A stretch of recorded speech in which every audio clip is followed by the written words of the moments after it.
Well, Cleveland, as we know, is home of some of the most popular comic book characters in history, like Superman, Black Lightning. Yeah, there's a new mystery series that your kids can now enjoy, and best of all, it's created right here in Cleveland. Friend of the show, Thom Zahler, back after many, many years. Thanks for having me. Oh, thanks for having us, man. It's great. I mean, you used to draw caricatures of us, yep. You know, back in the day, hanging out with Kenny all the time. Hanging out, yes. Yeah. Kicked it with him many times. Yeah. Yep. And see, you're still standing. I mean, that's a blessing. Well, tell us about this new one, this new venture, this new comic. It's really neat. Thank you. It's from John Carpenter's company, the guy who did The Thing and a bunch of horror movies. Wow. It's about a boy and his two cats who see ghosts. It's a young reader's book. It's built to be spooky, not scary. Cool. Okay. And yeah, it's a great young reader's book, and I borrowed a lot of stuff from my life to put it in there. Tell us about the inspiration, because Daniel is based on my nephew Dakota. Yeah. Okay. And then the two his middle name is Daniel. Yes, his middle name is Daniel. And then the two cats are based on my cats. So they look like my cats, they act like my cats.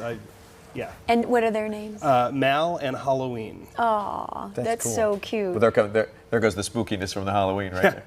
You know, it's Super amazing. cute. I mean, you've always been an amazing artist, but what's the transformation like from doing what you did to comics? Is it a different world, or is I've been doing comics for about 20 years in one way or another, but I worked on the My Little Pony comics for years. I know, You that's did. so I didn't know cool. that. Mm-hmm. Yes, I was going to ask you about that. Oh, it's amazing. But a lot of what I learned from working on that particular property and the way that they handled lessons and the way that it was built for young readers, but also things that adults could enjoy, I tried to bring a lot of that and what I learned from that into the comic. That's awesome. How do you get started in doing something? Like, how did you get on board with the My Little Pony stuff? With My Little Pony, I actually did it to impress a girl.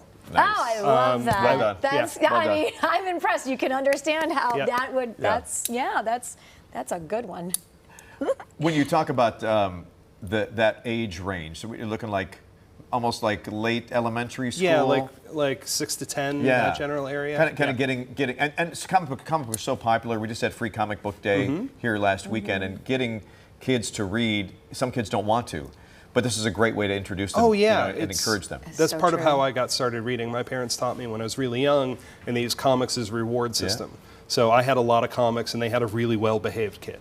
Isn't that amazing? Like my son was so into, and I think Christy's son Duke too, Captain Underpants, right? Christy, like, I mean, it draws kids in, and they can relate to it, and it's funny, and it's not just reading a history book or something like that, but it really does open up their little creative minds. Yeah, and they can use the visuals to get context clues about the words. There's a lot of great stuff about it. Yeah, that's a great idea. Now, you've got a lot in the works. I heard something with Angry Birds. Yes, I'm drawing the Angry Birds comic for a company called Rocket Ship. Nice. I'm doing that. I've got an unannounced project from a place called Ahoy.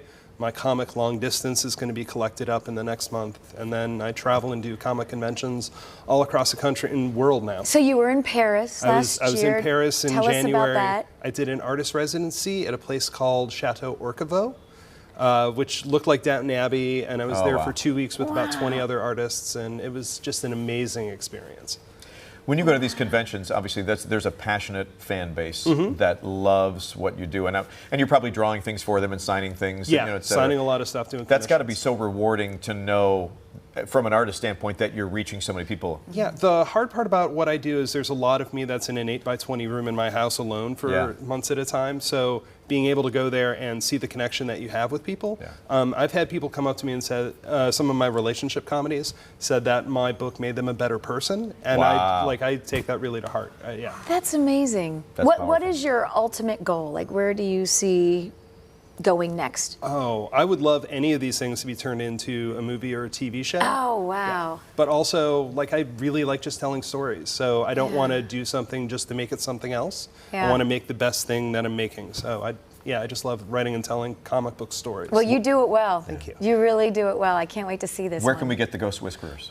You can find it on Amazon. You can go to local comic shops. You can get it at stormking.com, and you can get it on my website as well. That's well, awesome. you know, it's Ghost Whiskerers, not the Whisperers. No, the Ghost Whisperers. It's the Whiskers because of those kitty cats. I love that your cats have made such an impression on you that now.